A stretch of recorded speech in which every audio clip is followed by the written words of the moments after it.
Quiero darles a todos y cada uno de ustedes nuevamente la más cordial bienvenida.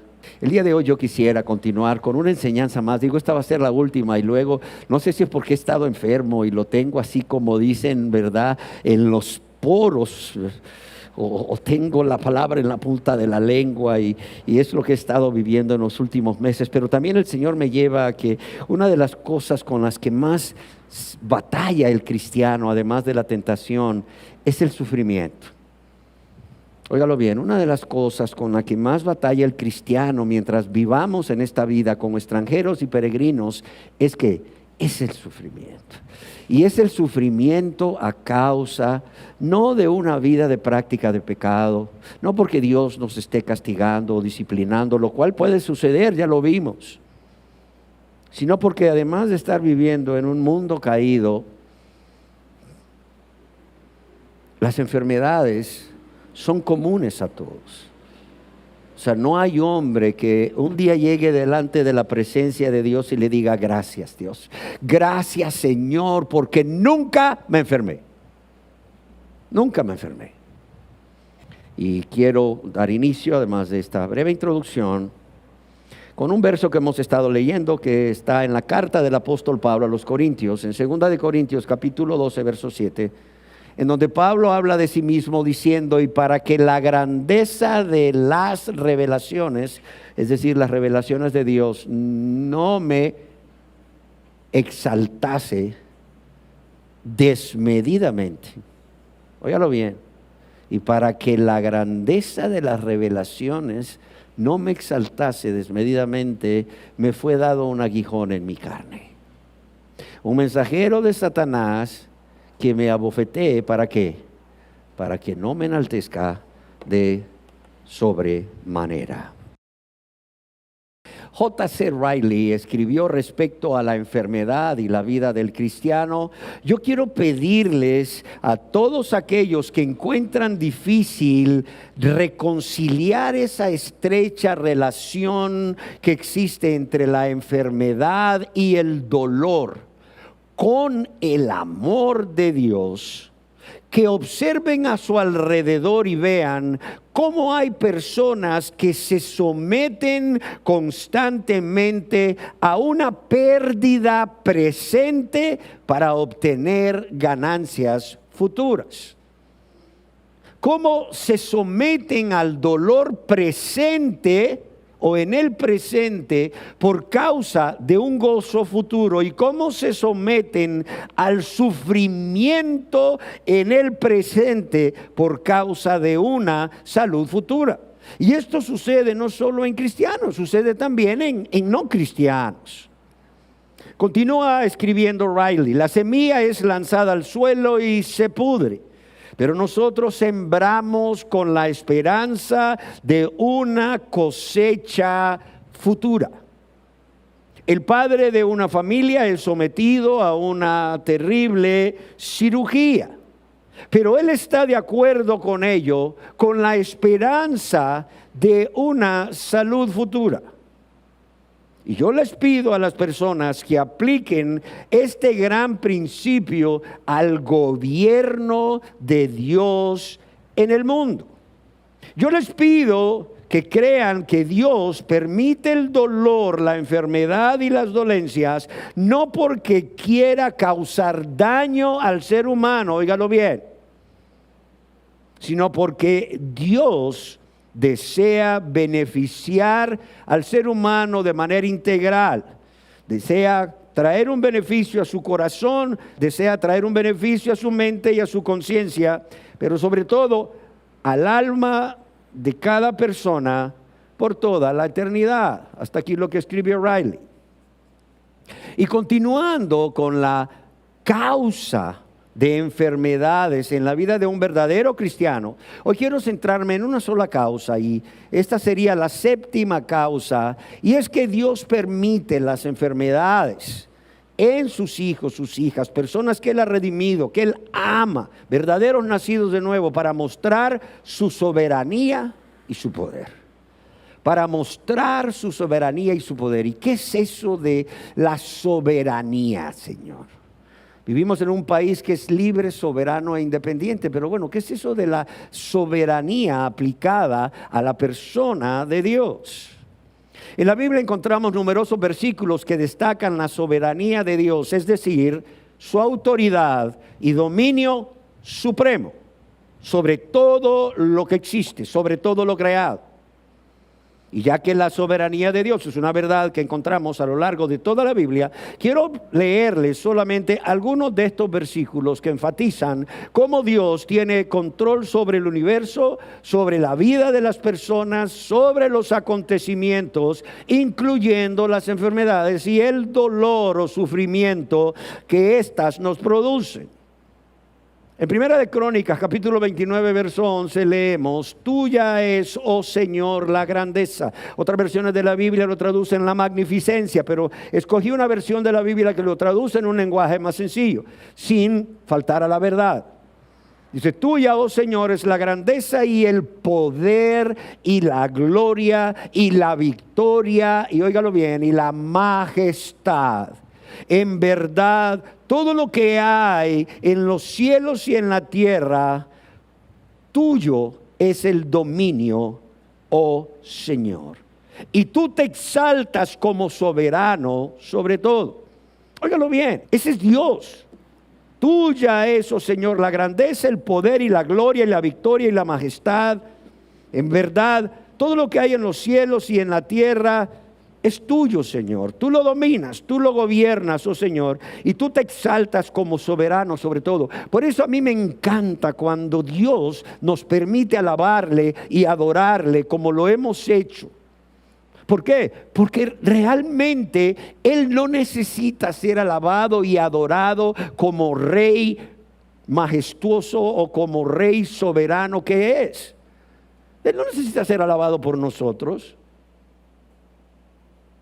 Él tiene la gloria, Él tiene en el cielo. ¿Quién le alabe? Es más, dice: y tú te exaltas como soberano sobre todo. Él se exalta a sí mismo como soberano sobre todo. Y amados y amadas, la misma creación exalta. Una flor preciosa en la cual tú te maravillas, le exalta. Un arco iris, el cual te deja maravillado, lo exalta. Ese riachuelo que corre en medio de una montaña lo exalta. Esa montaña que se refleja sobre el lago lo exalta. La belleza de un niño lo exalta. El corazón santo lo exalta. Amados y amadas, tenemos que recordar esto siempre. Oh Señor, tuyo es el dominio y tú te exaltas como soberano sobre todo. En el Salmo capítulo 135, verso 6 se nos dice: todo, óigalo bien, todo cuanto el Señor quiere lo hace, en los cielos y en la tierra, y en los mares y en todos los abismos. Todo cuanto el Señor quiere lo hace. Y Daniel escribió: y todos los habitantes de la tierra son considerados como nada. Todos los habitantes de la tierra son considerados como nada, mas Él actúa conforme a su voluntad en el ejército del cielo y entre los habitantes de la tierra. Y óigalo bien, nadie puede detener su mano ni decirle: ¿qué has hecho? ¿Qué has hecho? En el libro de Hechos, capítulo 4, verso 24, los discípulos, después de ser amenazados, oran a Dios reconociendo que Él es el creador y soberano de todas las cosas. Y Pablo escribió a Timoteo, hablando de Dios, de Jesús, de su manifestación, de la manifestación de su gloria, dice: la cual manifestará a su debido tiempo el bienaventurado y único soberano, óigalo bien, el Rey de reyes y Señor de señores. Oiga como Pablo reconoce a Jesús, que es Dios, como el Rey de reyes y Señor de señores. Primera de Timoteo capítulo 6, verso 15. Yo no sé si ustedes han escuchado, yo sí, a personas decir: ay, es que mi Diosito es bello. Ay, es que mi Diosito es bien bueno. Yo quiero decirles que esta es una clara señal de que estas personas tienen muy poco conocimiento de la grandeza de Dios, como nuestro soberano, como el Rey de reyes y Señor de señores. Amados y amadas, Dios no es mi Diosito, es el Altísimo, y como Dios Altísimo debe de ser respetado, debe de ser exaltado, debe de ser glorificado de manera continua y por encima o sobre de las más importantes de todas las criaturas, llámese reyes, llámese príncipes, llámese presidentes, llámense primer ministro, generales de división, lo que sea. Llámense alcaldes y diputados, porque en algunos lugares los alcaldes y los diputados se creen la gran autoridad, pero aún sobre de ellos. Por ahí dijo un expresidente que no tenía temor de Dios. Ojalá hubiera estado en esta prédica de hoy. Amados y amadas, cuidado con el concepto de Dios que tenemos, en especial en el concepto de su soberanía, de Dios como Rey soberano. Un Dios que hace todo lo que quiere en la tierra, en los cielos, en los mares y en todos los abismos. Un Dios que nadie puede detener su mano ni decirle ¿qué has hecho? Porque Él es el creador y soberano de todas las cosas. Además, Él es, óigalo bien, absolutamente independiente. Y Él no está sujeto a nadie. Y no solo no está sujeto a nadie, por favor entiendan, Él no es influido por nadie, aunque muchos crean que sí. ¿Cuántas veces hemos escuchado? Y si no lo has escuchado, te voy a hablar acerca de ello brevemente, porque no es el propósito de esta enseñanza. De la doctrina de la confesión positiva. Es un grupo de personas que dicen ser cristianas, que creen que las palabras tienen poder. Y eso lo toman de la metafísica. Ellos dicen, tú a través de confesar lo que tú quieres, tú puedes crearlo. O sea, tú puedes crear una realidad a tu alrededor donde no existe nada, solo con decirlo, solo con confesarlo. Tú puedes obtener lo que quieras con solo decirlo, con solo confesarlo, porque tus palabras tienen poder. Por ahí un muy reconocido predicador de la prosperidad dijo en alguna ocasión que no se debía de decir hágase tu voluntad cuando se orara a Dios. Hágase tu voluntad, no.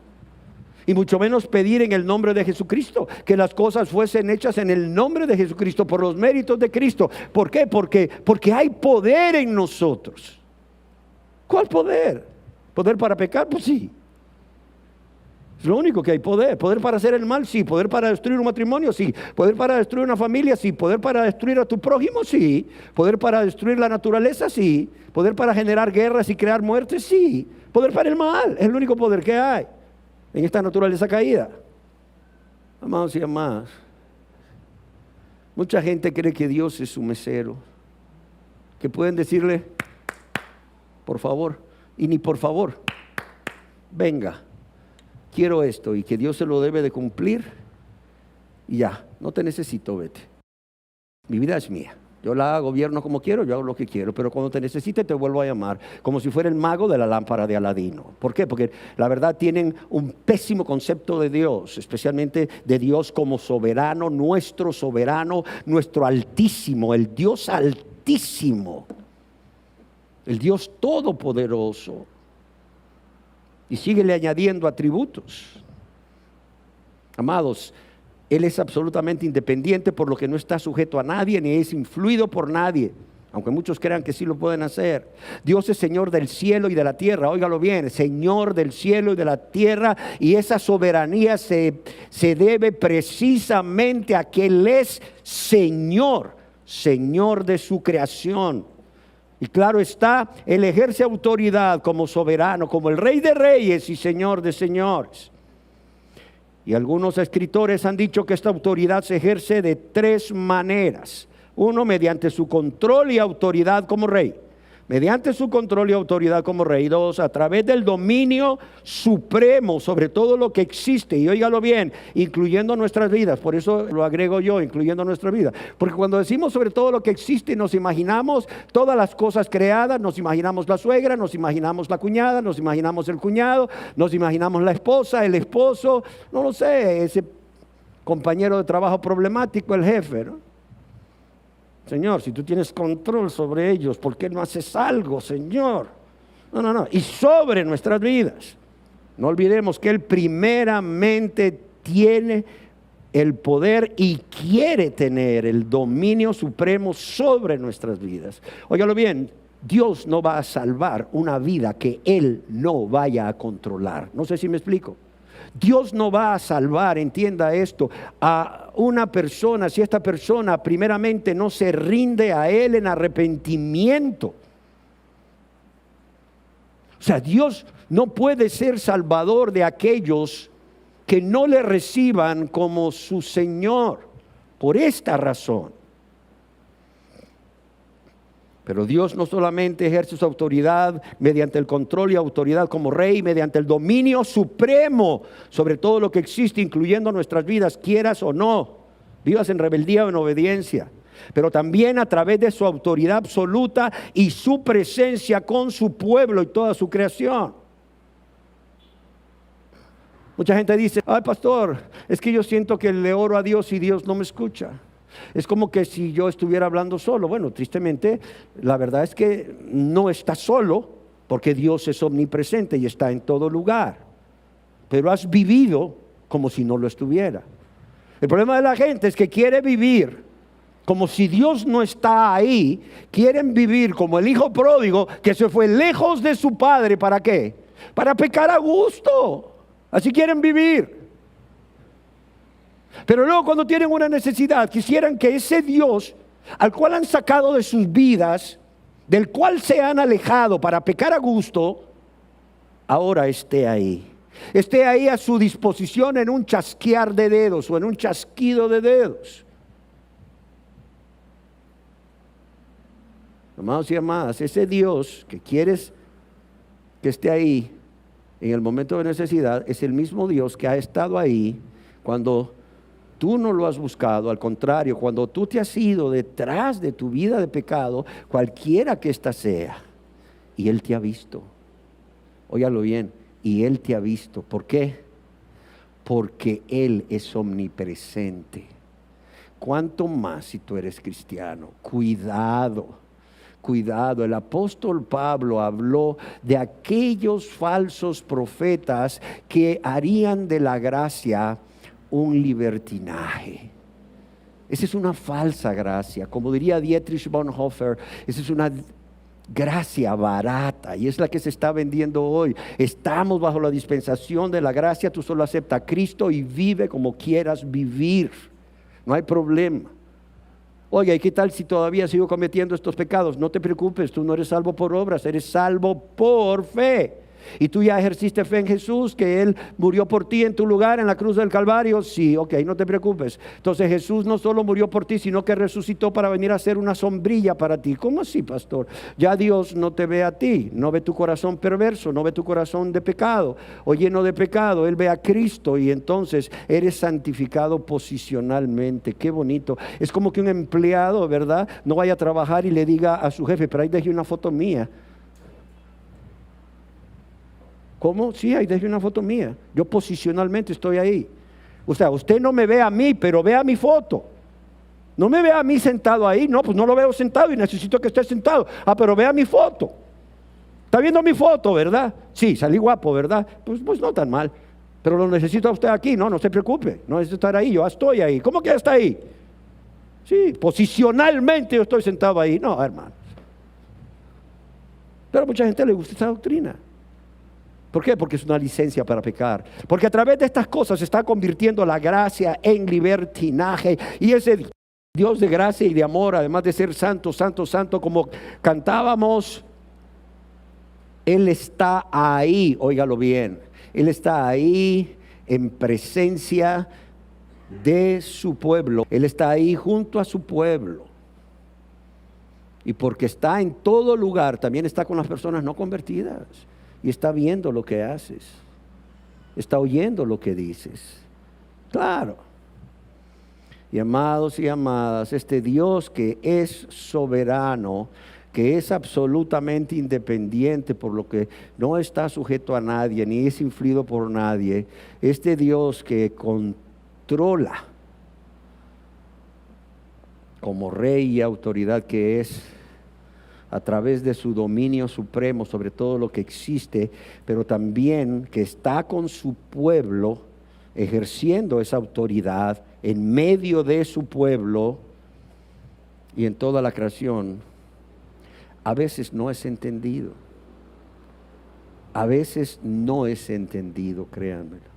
En otras palabras, a veces no podemos entender en determinadas circunstancias esa soberanía de Dios. O sea, es muy fácil entenderla aquí sentados. Es muy fácil entenderla en un salón de clases donde se está impartiendo teología, no lo sé, o en un seminario bíblico, como le quieras llamar. Ahí sentados con un cuaderno y un lápiz, a ver, la soberanía de Dios. Ya. Busque cuántos versículos hay de la soberanía de Dios, más de 60 y pico, 66 quizás. Ahora, ¿qué es la soberanía de Dios? Tanto, ya. Pero cuando estás enfermo, en una cama, ¿qué pasa? Mira, entender esa soberanía de Dios no es fácil.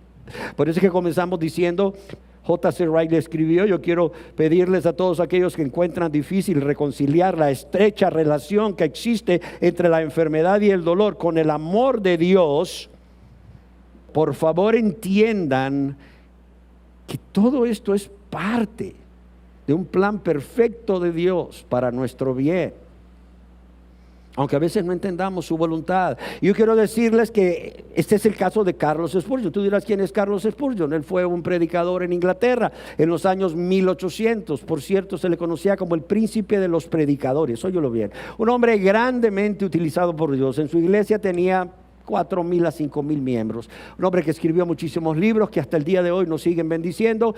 Un hombre que tenía un orfanato, un hombre que ayudó a muchos pastores a formarlos. Sin embargo, óyelo bien, en su autobiografía Carlos Spurgeon, él escribe que en algún momento de su vida, estando abatido por el sufrimiento a causa de sus enfermedades, aún su confianza en la soberanía de Dios y el amor paternal de Dios no impidió que Spurgeon preguntara algunas veces, ¿por qué?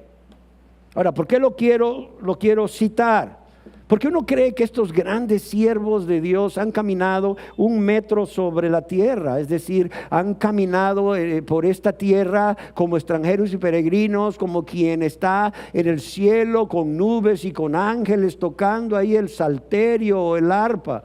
No, o sea, ellos también, al igual que tú, aunque tú y yo no tengamos el renombre de ellos y no seamos tan conocidos como ellos y no hayamos sido usados por Dios, al igual que ellos, pero si somos hijos de Dios,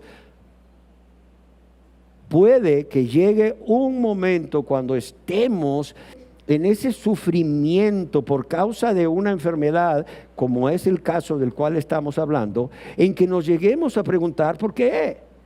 Oye, la confianza en la soberanía de Dios y el amor paternal no impidió, oígalo bien, que Spurgeon preguntara algunas veces ¿por qué?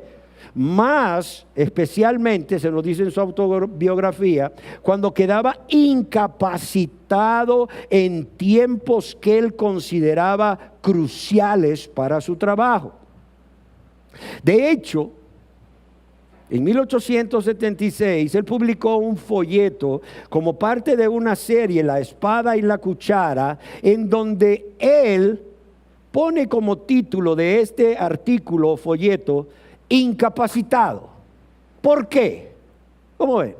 Ahí está. Sin embargo, amados y amadas, Dios puede permitir una enfermedad para demostrar que Él está en control en medio de la dificultad. Óigalo bien, y yo quiero que esto nos los grabemos, para que cuando estemos en ese momento podamos traer a nuestra mente estas verdades y nos sirvan de consuelo. Dios puede permitir una enfermedad para demostrar que Él está en control, que Él es soberano, incluso en medio de la dificultad. O sea, yo he tenido que hablar con personas que están sufriendo una pérdida de salud, de trabajo, o la pérdida de un ser querido por muerte.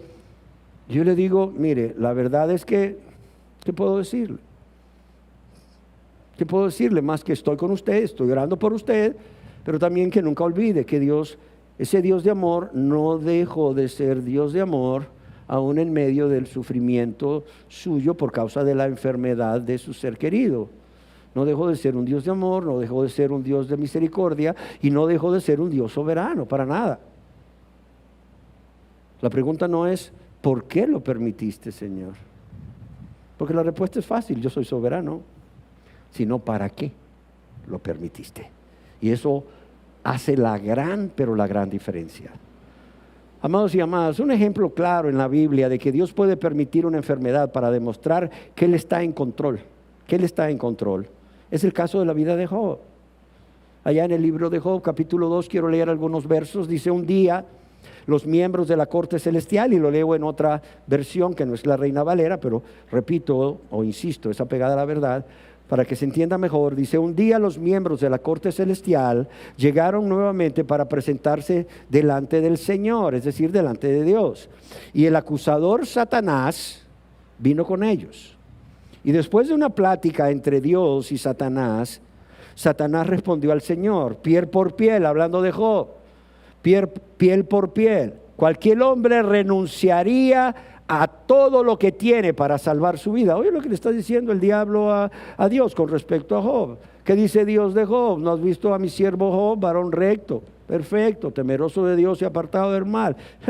Satanás le dice: estás engañado con tu Job. Piel por piel, cualquier hombre renunciaría a todo lo que tiene para salvar su vida, aún el ser como es, para agradarte a ti. Así que extiende tu mano y quítale la salud. Ten seguro o ten por seguro que te maldecirá en tu propia cara. Oye bien lo que le está diciendo el diablo a Dios. Haz esto con Job, ¿y sabes cuál va a ser el resultado? Ten por seguro que te maldeciré en tu propia cara. Y le dijo Dios: muy bien, mira su soberanía, muy bien, haz con él lo que quieras, pero no le quites su vida. Ahí está su soberanía, control absoluto de todo, aún en la dificultad. Dios está al control. O sea, esto Job no lo sabía, él no sabía lo que estaba pasando en el cielo, pero aquí vemos lo que estaba pasando en el cielo. Un Dios soberano estaba actuando para demostrarnos que Él puede permitir una enfermedad para que veamos y nunca dudemos que Él siempre va a estar en control, Muy bien, haz con él lo que quieras, dijo el Señor a Satanás, pero no le quites la vida. Te ordeno, no lo voy a permitir por ningún punto, esto no es negociable, no le quites la vida. Lo mismo sucedió en el caso del apóstol Pablo. Pablo nos dice en su segunda carta a los Corintios que la aflicción vino, como ya leímos, de o por un mensajero de Satanás. Y así como Dios permitió que Satanás atormentara a Job, Dios permitió que Satanás atormentara a Pablo para cumplir su soberano propósito. Sabemos que el aguijón le fue dado por Dios, pero también era un mensajero de Satanás. Satanás probablemente, o seguramente, no probablemente, tuvo el permiso de Dios para afligir a Pablo. Claro, no vemos esta conversación en el cielo, en la Biblia, ¿verdad?, entre Dios y Satanás con respecto a Pablo, como la vimos con Dios y Satanás con respecto a Job, pero es seguro que sucedió lo mismo. Y seguramente Satanás tuvo el permiso para afligir a Pablo a través de este aguijón, lo que fuera que sea. Ya vimos que algunos opinan que es una enfermedad, que puede ser epilepsia, pudo haber sido malaria y otras más, ¿no?, que están asociadas a un dolor de cabeza severo. Y fue porque Dios le dio permiso. ¿Sí queda claro? Ahora bien, ustedes se preguntarán, ¿esta soberanía de Dios se manifiesta hoy en día en nuestros tiempos? Claro que se manifiesta. Amados y amadas, Dios sigue siendo soberano. Nosotros seguimos viviendo en un mundo caído. Nosotros, seguimos viviendo, en un cuerpo o con un cuerpo que se va deteriorando, que se enferma, que le duele, que se muere. Sí. Pero además de eso, vemos cómo esta soberanía de Dios aún se manifiesta en nuestros tiempos, en la vida de todo verdadero cristiano, porque Dios le sigue permitiendo a Satanás tener cierta libertad Oiga bien, Dios le sigue permitiendo a Satanás tener cierta libertad para producir sufrimiento. Y no solo producir sufrimiento, sino tentar a sus hijos y a sus hijas, con el fin de que ellos sean conformados más y más conforme a la imagen de Jesucristo. Lo repito, Dios permite a Satanás tener cierta libertad para producir sufrimiento y tentar a sus hijos e hijas con el fin de que ellos sean conformados más y más conforme a la imagen de Jesucristo. Y es que créanme, amados y amadas, aunque la enfermedad produce sufrimiento, la prueba produce sufrimiento, no solo por enfermedad, sino por cualquier otra situación. Es más, la tentación produce sufrimiento.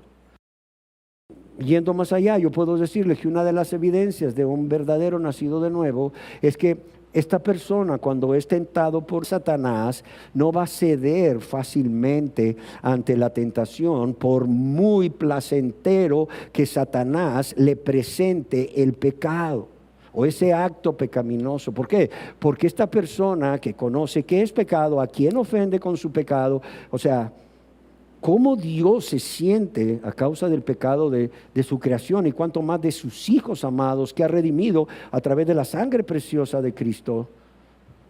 Esta persona no quiere volver atrás, hay una lucha. El diablo le dice hazlo, hazlo, y claro, el Espíritu Santo viene y viene en su auxilio y le dice no lo hagas, no lo hagas, no lo hagas. Y hay una lucha, y esta lucha genera crisis, y esta crisis genera ¿qué? Genera aflicción.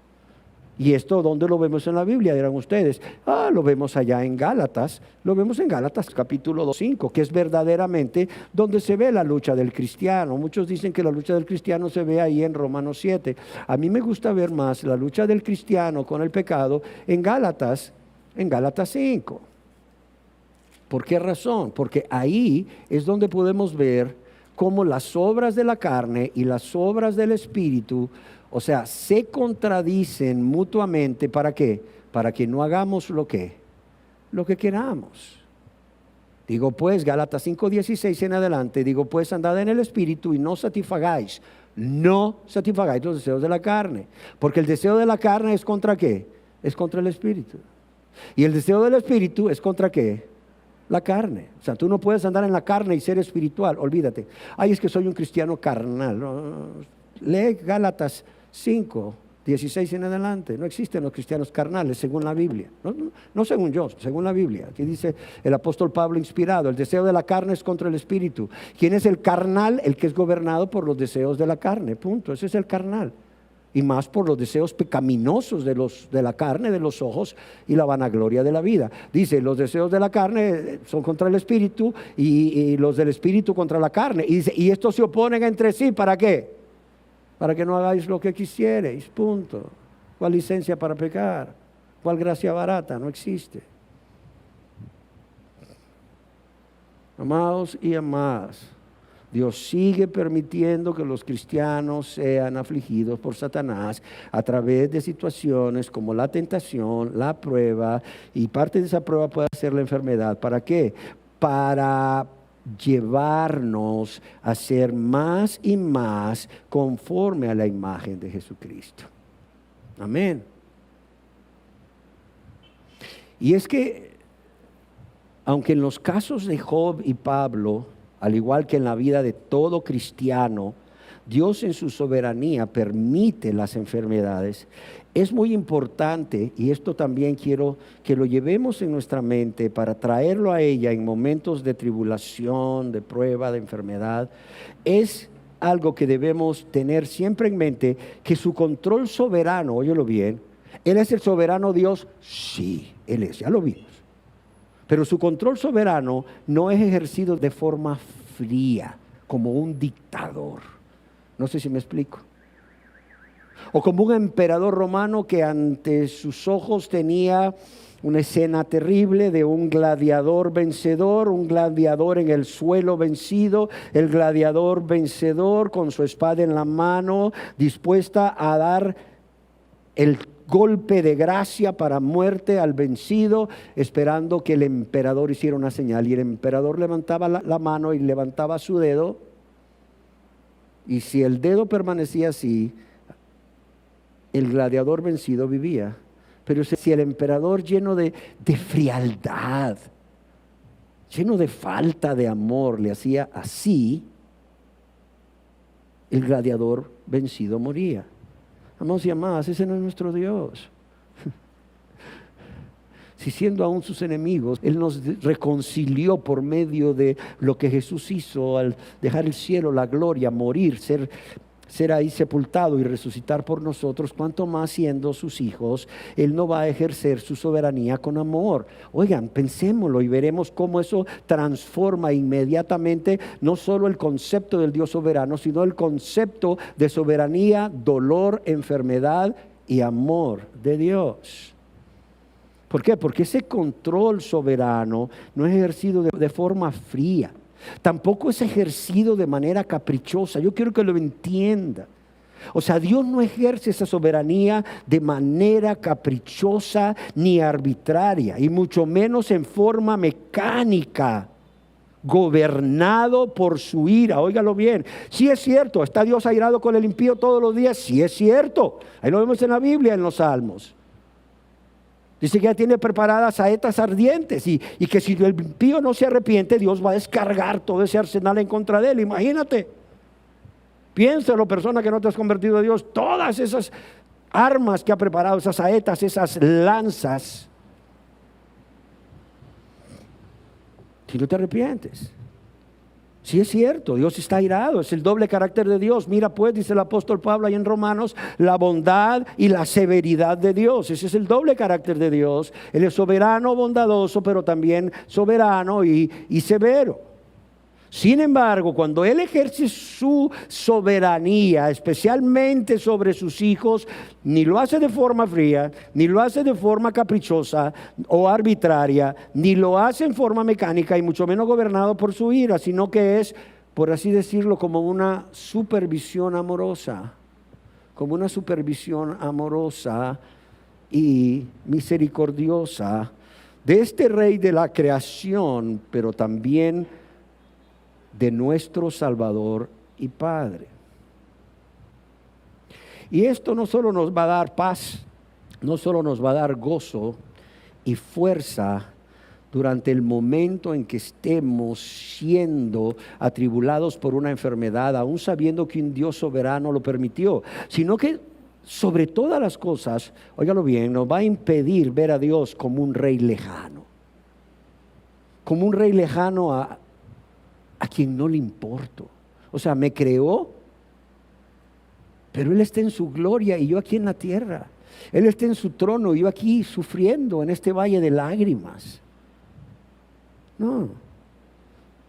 Esto nos impedirá ver a Dios como el rey lejano que gobierna sobre todo y todos, pero también un rey lejano, indiferente a las circunstancias, en especial al dolor de aquellos que Él gobierna.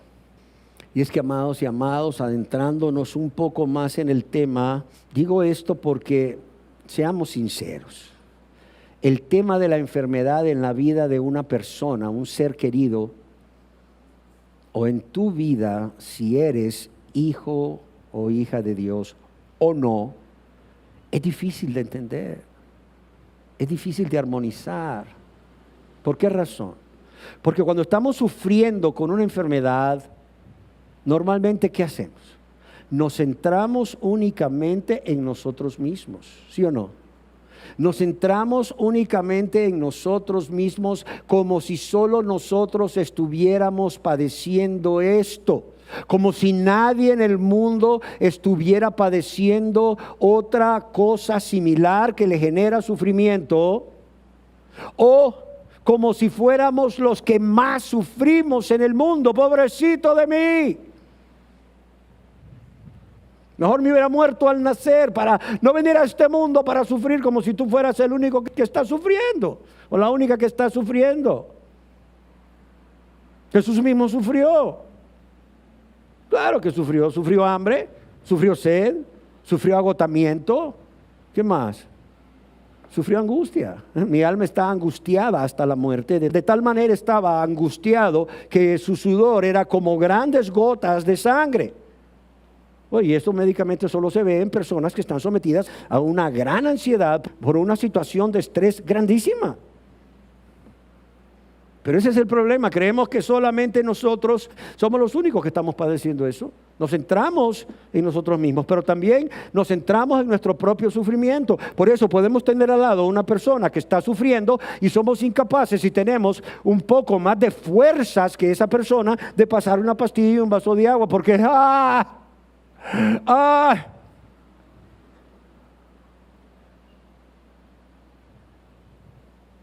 claro.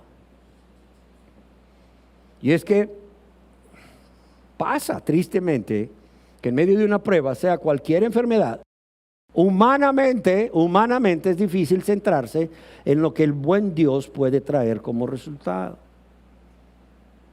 ¿Sí me entienden? Qué fácil es centrarse en uno mismo, qué fácil es centrarse en nuestro propio sufrimiento y no en lo que ese buen, amoroso y fiel Dios puede traer como resultado para nuestro bien. Sin embargo, quiero decirles que Pablo lo entendió. Pablo lo entendió muy bien cuando, inspirado por Dios, escribió en Romanos 8:28 un texto que nos gusta mucho, ¿verdad? Y lo citamos mucho en momentos de aflicción, pero que no lo aplicamos. Y sabemos que a los que aman a Dios, ojo, no a todo el mundo, a los que aman a Dios, todas las cosas les ayudan a bien. Ay, pero yo amo a Dios, pastor. ¿Guarda sus mandamientos? Bueno, la verdad es que usted sabe, la carne es débil, el diablo. Jesús dijo, el que me ama, ¿qué dijo? Le vamos a poner un termómetro, y ese termómetro va a ser un medidor del amor, ¿verdad? Y ahí le vamos a poner un termómetro que mide el amor a Dios, y ahí va a salir, no, dice. El que me ama, ¿qué dice? Mis mandamientos guardará, punto. Dice, y sabemos que a los que aman a Dios, ¿qué dice? Todas las cosas les ayudan a bien. ¿Las cosas agradables les ayudan a bien? No, todas las cosas. ¿Las cosas desagradables les ayudan a bien? Sí, todas las cosas. Y esto es a los que conforme a su propósito son llamados. Yo quiero decirles que esto lo escribió inspirado, no solo porque él así lo creía, sino para que nunca olvidásemos, y eso es necesario que entendamos y recordemos también, para que nunca olvidásemos que Dios puede sacar algo bueno de cualquier situación. Dios siempre puede sacar algo bueno de cualquier situación. ¿Por qué razón? Porque este es el único objetivo que Dios tiene.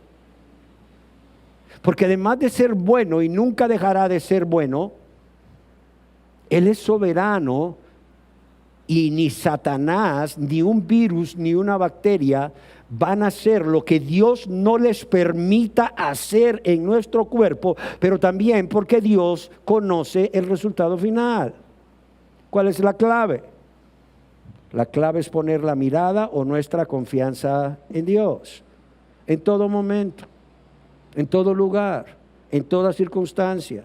No nos centremos en nosotros mismos, no nos centremos en nuestro propio sufrimiento. No preguntemos a Dios por qué. No creamos que el diablo tiene la ventaja, que el diablo tiene el control. No, para nada. Dios sigue teniendo el control, y Él puede sacar algo bueno de cualquier situación.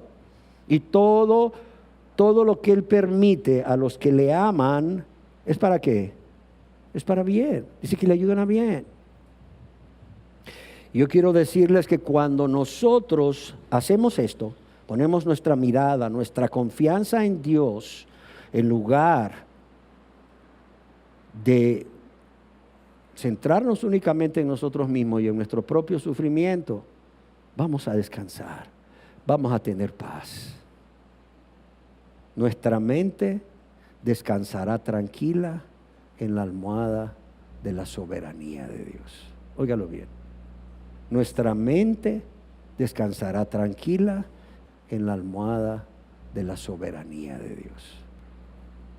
Yo quiero decirles que Job, en su mucho o poco conocimiento de Dios y sus atributos, sí conocía lo suficiente de la soberanía de Dios para entender esto que estamos diciendo. Y lo sabemos porque él mismo escribió al respecto en Job 9:12: si él arrebatara algo, ¿quién le estorbará? ¿quién podrá decirle qué haces? Job sabía que Dios era soberano. Él dice en Job 9:12, si él arrebatara algo, ¿quién le estorbaría? ¿Quién podrá decirle qué haces? Job sabía que Dios era soberano y sigue siendo soberano.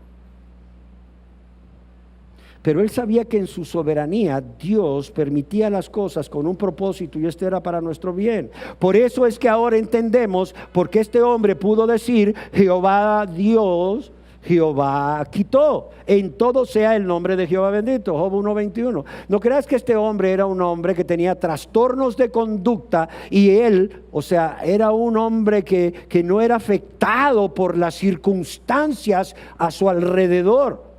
No creas que este hombre tenía un problema de personalidad que no era afectado por la situación que viven, por el sufrimiento de lo que sucede a su alrededor. En otras palabras, no creas que Job no tenía empatía por los demás. Podemos ver cómo él amaba a sus hijos, que ofrecía sacrificio cada vez que él se enteraba que sus hijos se reunían a hacer estas fiestas, por si hubieran pecado contra Dios. O sea, Job dijo esto: Jehová dio, Jehová quitó, en todo sea el nombre de Jehová bendito, porque él sabía que Dios no solo era soberano, sino también justo y misericordioso. Y así como en su soberanía, óigalo bien, así como en su soberanía Dios le había dado todo lo que Job tenía, porque era un hombre muy rico, todo lo que Job tenía, no solo de bienes materiales, sino de familia. ¿Para qué? Para su bienestar y felicidad. Él sabía que lo que Dios le había quitado era en su soberanía. ¿Para qué? Para su bienestar. Es que es fácil atribuirle a Dios lo bueno que nos pasa y al diablo lo malo que nos pasa. Yo creo que a partir de esto, y espero que así sea, tengamos un diferente concepto. La afirmación de Job de que el Señor me dio lo que tenía y el Señor me lo ha quitado, como se traduce en algunas versiones, debe de ser para todos los cristianos un gran consuelo y una esperanza al ver el sufrimiento, y en nuestro caso el tema que nos compete de la enfermedad, desde el punto de vista de Job, desde el mismo punto de vista de Job, de que fue el Señor quien se lo había dado y que fue el Señor quien se lo había quitado, porque Él es soberano. Job pudo haber señalado a hombres perversos o malvados que mataron a sus siervos. Job 1:13 al 15 y 17. Job pudo haber culpado a los desastres naturales que mataron a sus ovejas y a sus hijos. Pero echarle la culpa de todo esto a la maldad del ser humano y a los fenómenos naturales, óigalo bien, no alivia el dolor. Así como el tiempo no cura el dolor, echarle la culpa a otros no alivia el dolor. Job decidió mirar más alto. Job decidió mirar más alto, a la fuente última de todas las cosas, a la fuente última de toda buena dádiva, de todo regalo, de todo don perfecto. Job eligió mirar al Señor soberano del universo, amoroso, bondadoso, fiel y misericordioso, y poner toda su confianza en la soberanía de este Dios y en este Dios soberano. De modo que este hombre pudo decir: he aquí, aunque él me matare, en él esperaré. ¿Qué cosas? Imaginémonos tú y yo enfermos. Se nos dijo: ok, esta enfermedad es para muerte y vas a glorificar a Dios con tu muerte, y poder decir en paz, fruto de todo esto que el Señor quiere que conozcamos, pero también grabemos en nuestra mente y traigamos a nuestra mente durante los momentos de sufrimiento o por cualquier causa, especialmente por enfermedad. He aquí, aunque Él me matare, en Él esperaré. Es como si Job dijese: no dependo más que de Dios. Cerremos nuestros ojos, inclinemos nuestros ojos para meditar en esto. Es como si Job dijese: no dependo más que de Dios. Confío solo en Él. No dependo más que de Dios. Confío solo en Él. Y aunque Él destruya mi vida con esta aflicción, esperaré que cuando me haya probado, saldré como el oro. No dependo más que de Dios, confío solo en Él. Y aunque Él destruya mi vida con esta aflicción, esperaré que cuando me haya probado, saldré como el oro. Y puesto que Dios es soberano, no hay tales cosas como accidentes. Óigalo bien. Puesto que Dios es soberano, no hay tales cosas como accidentes, o no debemos de ver lo que nos sucede como accidentes, y mucho menos como mala suerte. ¿Por qué? Porque como escribió alguien, el destino es ciego, pero la providencia divina tiene ojos. Así que digamos, como Ann Hudson, la esposa de Adoniram Hudson, uno de los primeros misioneros americanos, quienes después de un corto periodo en la India, en 1812, llegaron a Birmania a realizar su ministerio como misioneros, y que vivió una vida caracterizada por diferentes padecimientos o enfermedades. Soy una criatura de Dios. Óigalo bien. Soy una criatura de Dios y Él tiene derecho de hacer conmigo lo que le parezca mejor ante sus ojos. Soy una criatura de Dios y Él tiene derecho de hacer conmigo lo que le parezca mejor ante sus ojos. Ya que pertenecemos a Dios, Él tiene todo el derecho de hacer con nosotros como Él quiere.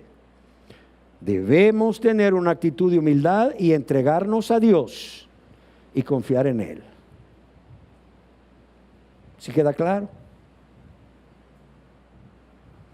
Cuando reconocemos que somos sus criaturas y hemos sido redimidos por la sangre de Cristo, entendemos que es nuestra responsabilidad entregarle todo lo que tenemos y lo que somos a Él. Óigalo bien, es nuestra responsabilidad entregarle todo lo que tenemos y lo que somos a Él. Y nuestro cuidado y lo que suceda en nuestras vidas, sea agradable o desagradable a nuestra carne, es responsabilidad de Dios. Y nuestro cuidado y lo que suceda en nuestras vidas, sea agradable o desagradable a nuestra carne, es responsabilidad de Dios. Demos gracias a Dios. Señor, te damos gracias porque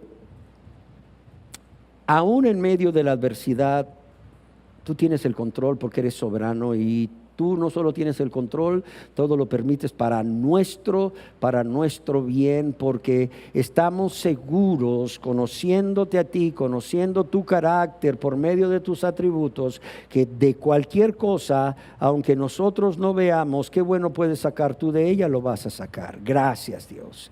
Gracias, Dios. Gracias porque el dominio, autoridad y control soberano que tienes como Dios no lo ejerces, no lo llevas a cabo de forma fría, de manera caprichosa o arbitraria, y mucho menos en forma mecánica o gobernado por tu ira, sino que es la supervisión amorosa y misericordiosa de nuestro Rey, Salvador y Padre Celestial. Padre, te damos gracias por ello y porque nos lo has hecho entender hoy, para traer a nuestras vidas gozo y paz, y para que te glorifiquemos aún en medio del sufrimiento, en todo momento, en todo lugar y circunstancias, pero especialmente durante las enfermedades. Gracias, Señor. Amén.